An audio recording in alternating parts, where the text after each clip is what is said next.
আমরা কত নেতার আদর্শ মানি, কিন্তু আসল নেতার আদর্শের বিরোধিতা করি। এই ভাই কথা বলেন আপনি, এই যে টুপিওয়ালা ভাই, আপনি তো সেইটা মুখই খুললেন না। যে ব্যক্তি মুখ হা করবে না, মুখটা একটু বন্ধ করে রাখবেন, আর ভিডিও কোন কিয়ামতের দিন আল্লাহ দেখাবি। রসুলের নেতৃত্বের কথা বললে এই দুনিয়ার এই কচুমার্কা নেতার চাইরানারও দাম নেই। বাংলাদেশের নেতার আদর্শ মানে কোট দিয়ে, কেউ টুপি দিয়ে, কেউ চুল দিয়ে, কথা বল দেখা। বিভিন্ন টাইপের মানুষ আছে, অনেক গ্রুপের মানুষ আছে, আছে না নাই? বহু ইসলামী দল আছে, লেখাপড়ার আবার লাইন বহু আছে, কিন্তু আমরা যারা ইমান এনেছি আমাদের গ্রুপ হলো ইমান। আমরা ইমানদারের গ্রুপ, ধরে বলো ঠিক কিনা? কি গ্রুপ? ইমানদার। মনে করি আমাদের দেশে অনেকগুলো ঔষধ কোম্পানি আছে না? একটা কোম্পানির ঔষধের নাম হলো ফ্লাজিল, একটা ঔষধের নাম হলো অ্যামোডিস, আর একটা ঔষধের নাম হলো ফিলমেট, আর একটা ঔষধের নাম হলো মিলিগ্রাম। এই চারটা ঔষধের চার নাম, কিন্তু এরা গ্রুপ হলো মেট্রোনিডাজল। গ্রুপ কি? মেট্রোনিডাজল। যারা ডাক্তার এবং মাঝে মাঝে ওষুধ কিনে অভিজ্ঞতা আছে তারা এই গ্রুপ বোঝে। মেট্রোনিডাজল গ্রুপ খেলে, এই ঔষধ খেলে আমাশয় ভালো হয়, তাতে যে কোম্পানির ওষুধ হোক। কতক্ষণ দেখ আপনারা? আমার বক্তৃতা করে নিতে গেলে আপনাকে ফিডব্যাক রিপ্লাই দিতে হবে।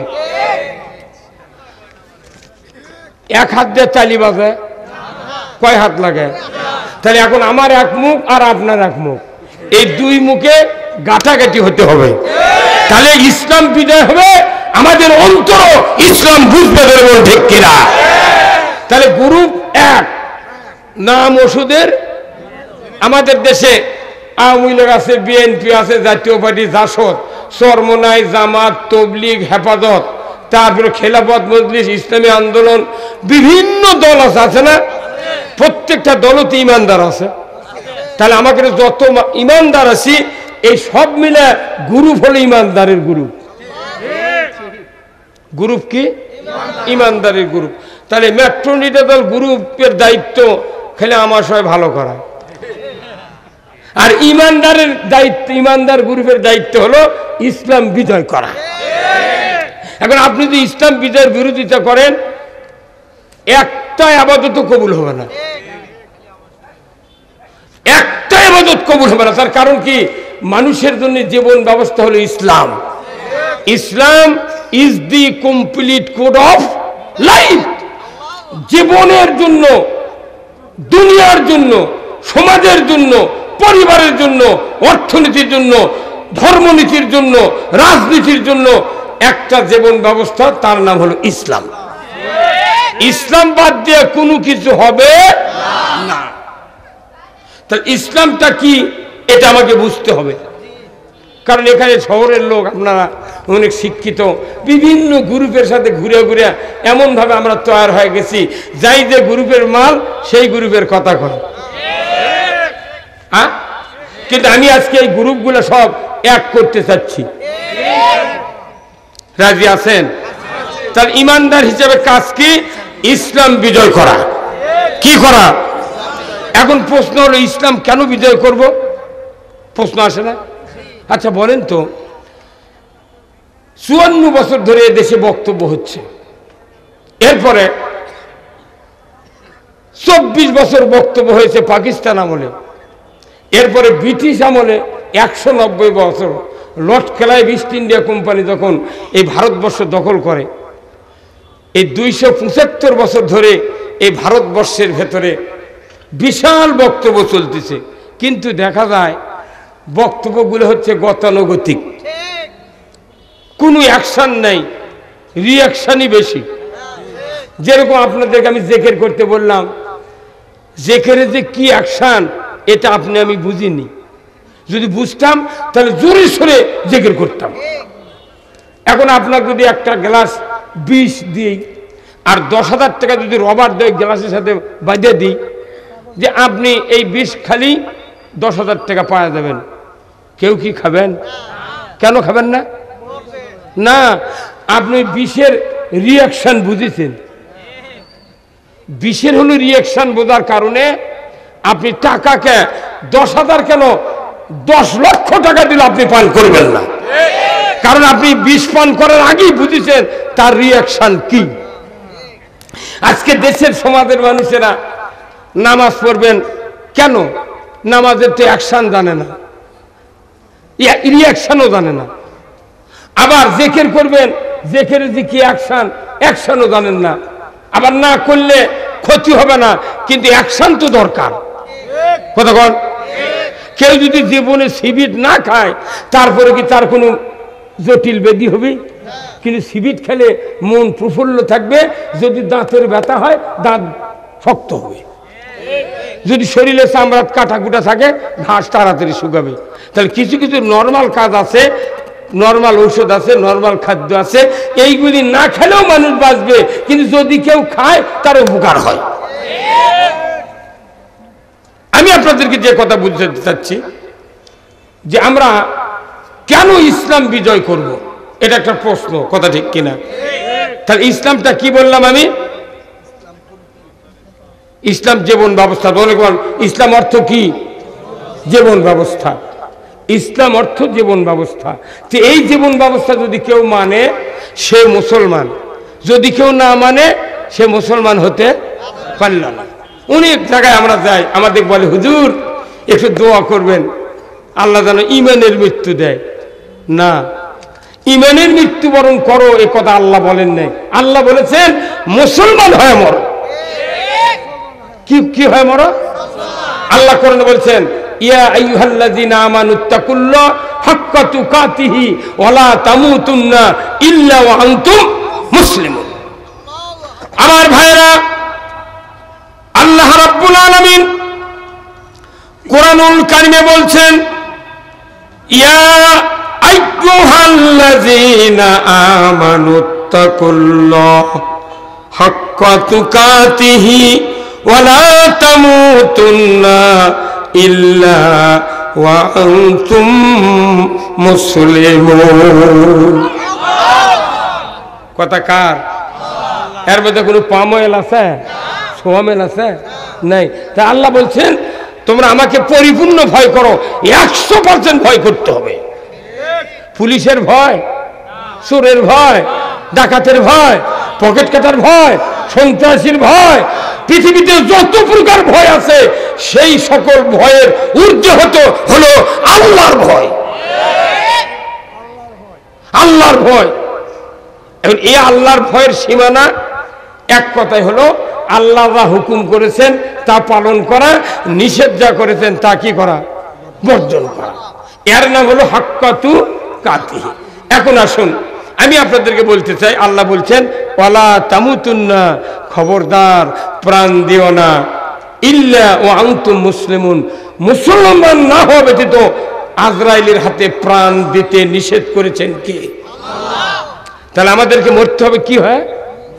মুসলমান। আচ্ছা, এখানে যত লোক আছেন এই মহল্লাতে, বগুড়া শহরে যত মসজিদ আছে, একটা লোক বলেন তো, মোতাল্লি হোক, সেক্রেটারি হোক, মুক্তাদি হোক, কোনদিন কি আমরা বলেছি যে হুজুর বহুদিন হলো আপনার পাশে নামাজ পড়ি, যে কোরআন শরীফে আছে মুসলমান হয়ে মরো, তে মুসলমান হতে গেলে কি কি করা লাগবে না তালিকা করে দেন হুজুর?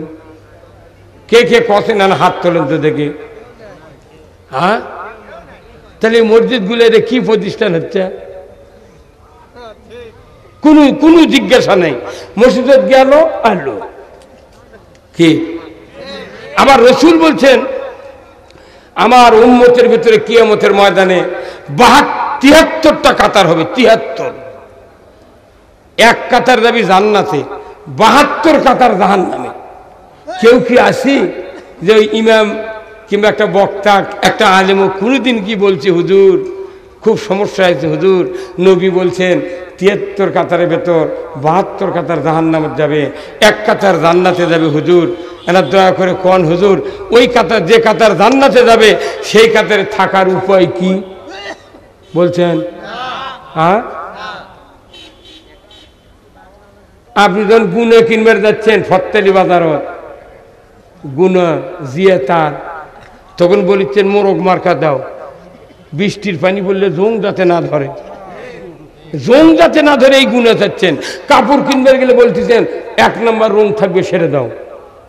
মাছ কিনবার গেলে দেখবেন মাছের পুরো মাছ 10 কেজি, আপনি মাছ কিনবার যা বলিচ্ছেন ভাই চলটা আলোক করো তো, কি চল ওই যে কান কান আলোক করো, আলোক করে দেখেন যে ফুলটা একবার সাদা ফ্যাকাছে, আপনি দাম না করে সরে যাচ্ছেন। মাছ আলোক করছে ভাই ব্যাপার নিবেন না, দাম করবেন, করছে না ভাই বোঝা হসে তোমার মাছ মরা না তাজা। কতক্ষণ 10 কেজির মাছ 2 গ্রাম কানের ফুল দেখে বোঝা যায় ই পচা না শক্ত। আপনার এই পুরো বডি চিনতে গেলে আপনার অন্তর দেখে আল্লাহ বোঝে ই পচা না ভালো। তাহলে আপনাকে মরতে বলেছেন আল্লাহ, কি হয়? মুসলমান হয়। আমরা কি মুসলমান হতে চাই?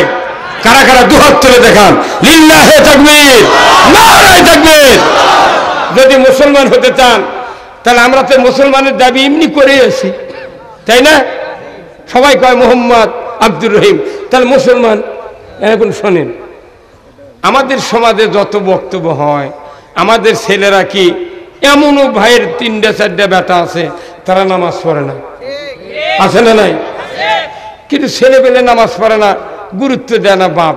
বাপ একদিক যায় অফিসত, ব্যবসার যায়, বেটা কোন দিক দিয়ে কোন পেঁচত ঘুরিচ্ছে ওর দেখারই টাইম নেই, নামাজও পড়ে না।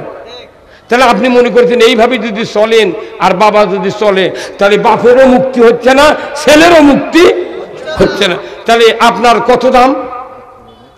ভাইরা আমার, একজন পিতার দায়িত্ব আপনার সন্তানকে চরিত্র বানানোর দায়িত্ব, কিন্তু আপনার সন্তানকে নামাজে বানানোর জন্য পিতার দায়িত্ব পালন করার শক্তি হবে না। কোন ইসলামী দল নামাজকে কায়েম করার জন্য সন্তানের উপর প্রেশার দিতে পারবে না, কারণ আপনার সন্তান, আমার সন্তান, আমি এবং আপনি পাক্কা নামাজি হওয়ার জন্য যাকে আল্লাহ নির্দেশ করেছেন ওই নির্দেশ দাতা যদি পৃথিবীতে কায়েম না হয়, কিয়ামত পর্যন্ত পৃথিবীতে বক্তব্য হবে কিন্তু নামাজ কায়েম হবে না। যদি নামাজ বক্তৃতা হতো বাংলাদেশে, এদের জুমার দিনে যত মানুষ মসজিদে যায়, আমি 46 বছরে ইমামতি করি, যে মানুষগুলো মসজিদে যায় শুক্রবারে 16 আনা মানুষের ভেতরে 2 আনা খালি 5 ওয়াক্ত নামাজ পড়ে, আর 10 আনা মানুষ পড়ে খালি শুক্রবার, আর 4 আনা মানুষ মাগরিব পরে আর জোহর পড়ে। আসরের সময় কাজের টাইম সময় পায় না, মাগরিব আর ওই ফজরের সময় চেতন পায় না, আর এশার সময় পাও ধয় না। তাহলে 10 আনা মানুষ যদি খালি শুক্রবারে পড়ে আর 4 আনা মানুষ যদি এই হালত হয়, তাহলে আপনার সন্তান, আমার সন্তান যখন নামাজি হলো না, আপনার উপর কতখানি একটা শান্তির বার্তা আছে আর কতখানি অশান্তির বার্তা আছে, এটা আমরা তো বুঝতে পারলাম না।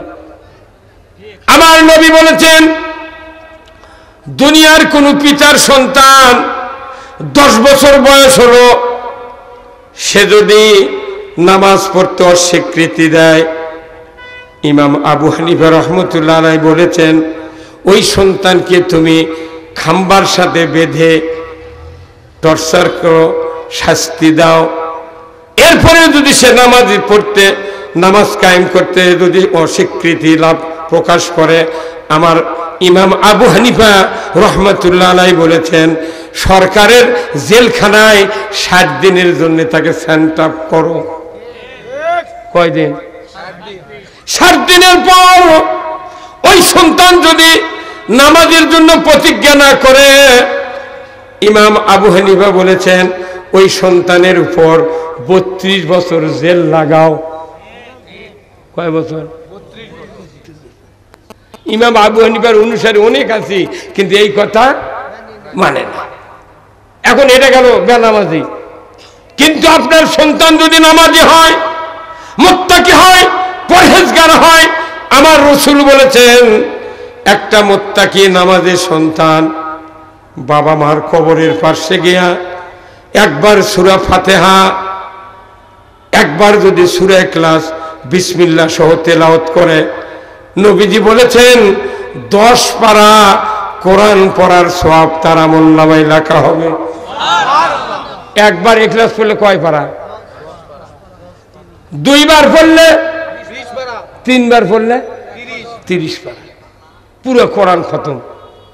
নবীজি বলেছেন এই নামাজি সন্তান বাবার মায়ের কবরের পাশে দাঁড়িয়ে যদি হাতটা উঠায় আল্লাহর দরবারে বলে রব্বির হামহুমা কামা রব্বায়ানি সগীরা,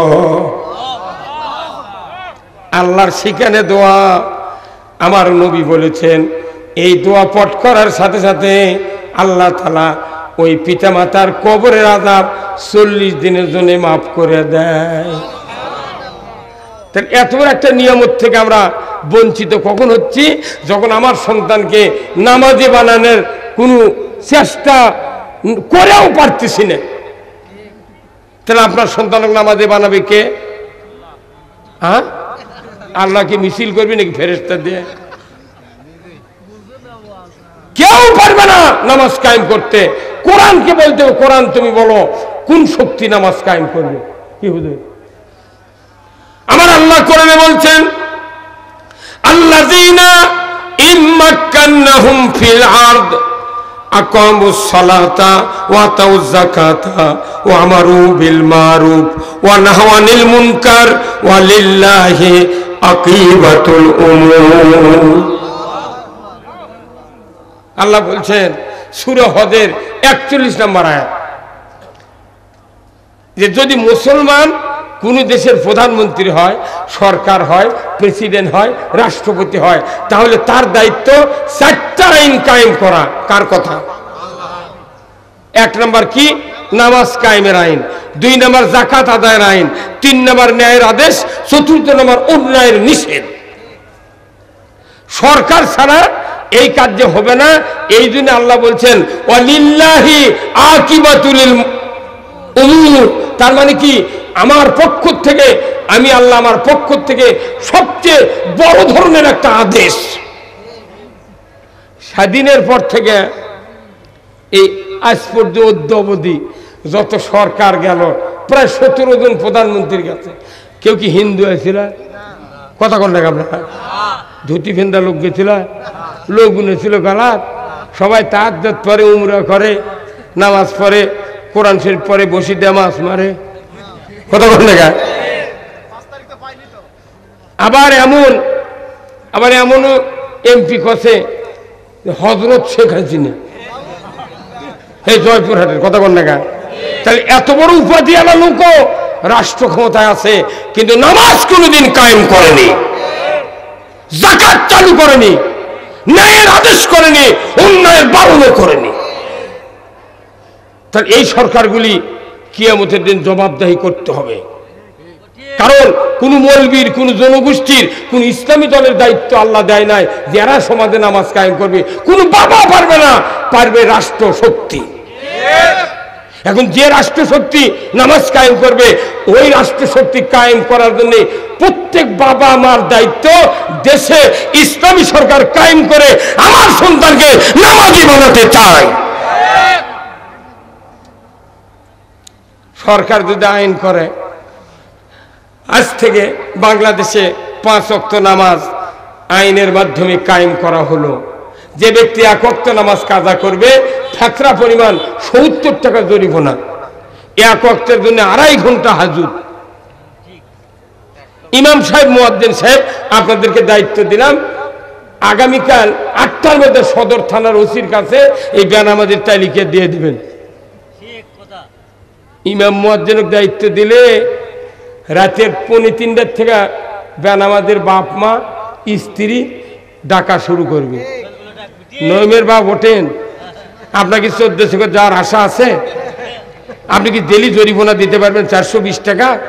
যদি দেবার পারেন তাহলে শুয়ে থাকেন। বাপ বলবি বাবা তাড়াতাড়ি ওঠো, যদি এই 1400 করে যাওয়া লাগে তাহলে তুমি তো মরে যাবে। তুমি অজু করে মুয়াজ্জিনক ডাকিলে মসজিদত যাও, রাতের 4:40 আযান হবে ফজরের, দেখা যাবে 3:30টার সময় মোট সকল বেনামাজি অজু করে মুয়াজ্জিনের বাড়িতে বলবে মুয়াজ্জিন ওঠেন। মুয়াজ্জিন চেতন ভাই কেবারে ব্যাপার কি করে, যাবেন না আযান দিবেন না? উনি তখন বলবেন কে আমি তো মোবাইলে অ্যালার্ম দিয়ে রাখছি, মোবাইলে তো আমাকে জাগায়, এখন তো না রাত 3:30 কি ব্যাপার, চলেন মসজিদত যা বসে থাকতো।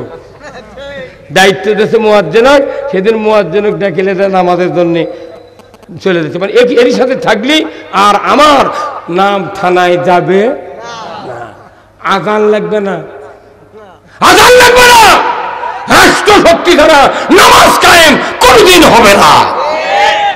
তাহলে আমাকে সব বাদ দিয়ে খালি নামাজ কায়েমের জন্য ওই সরকার বানাতে হবে। এটা গেলে একটা পয়েন্ট। 2 নম্বর পয়েন্ট হলো আমাদের দেশে যাকাত চালু আছে না সুদ চালু আছে? হ্যাঁ কথা বল। তাহলে সুদ যদি চালু থাকে আমরা তো মুসলমান হতে পারলাম না।